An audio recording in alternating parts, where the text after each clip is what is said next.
नमस्कार मैत्रिणींनो, मी तेजस्वी चविष्ट भोजन या यूट्यूब चॅनलवर सर्वांचं मनापासून स्वागत करते। आज या ठिकाणी मस्त असं मी ठेचा, दही, कांदा आणि चपाती मस्त अशी बनवलेली आहे। चला आपण आता हा ठेचा कसा करायचा आपण रेसिपीला सुरुवात करू वेळ न घालवता।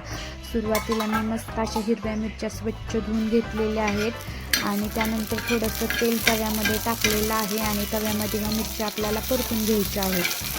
थोडा परतून घेतल्या की नंतर आपल्याला त्याच्यामध्ये लसूण टाकायचं आहे आणि लसूण पण तेलामध्ये परतून घ्यायचं आहे।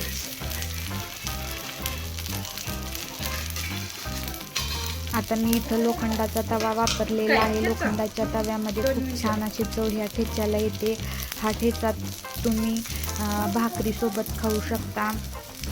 आता मी याच्यामध्ये मीठ टाकलं आहे आणि आता उलटण्यानं आपल्याला परतून घ्यायचे आहे। ज्यावेळेस शेतामध्ये आपण मस्त असा ठेचा आणि भाकरीचा बेत करतो ना, त्यावेळेस जेवण खूप छान आपल्याला जेवण जातं। आता याच्यावरती एक प्लेट झाकलेली आहे। प्लेट झाकल्यामुळे काय होतं, वाफ राहते आणि या मिरच्या पटकन परतल्या जातात।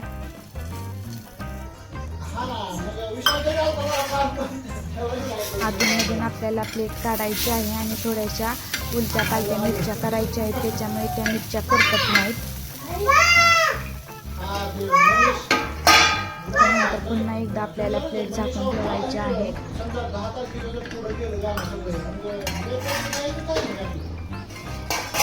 आता प्लेट काढलेली आहे। आता मिरच्या आपल्या व्यवस्थित अशा तेलात परतल्या गेलेल्या आहेत।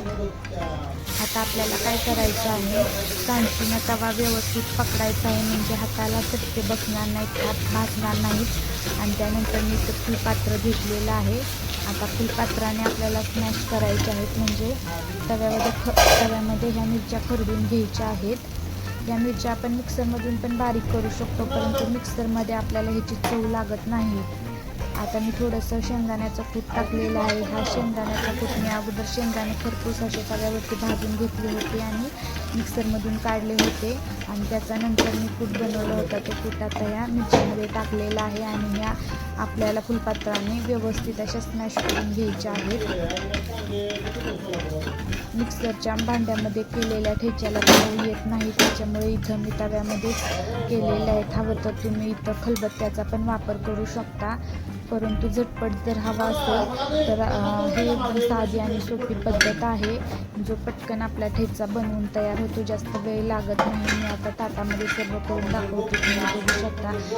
छान खमंग असा ठेचा आपला बनवून झालेला आहे। मी दही, चपाती आणि मस्त अशी कांद्याची पात घेतलेली आहे। तुम्हाला आमचा व्हिडिओ कसा वाटला? आमचा व्हिडिओ आवडल्यास चॅनलला लाईक, शेअर, सबस्क्राईब जरूर करा। धन्यवाद।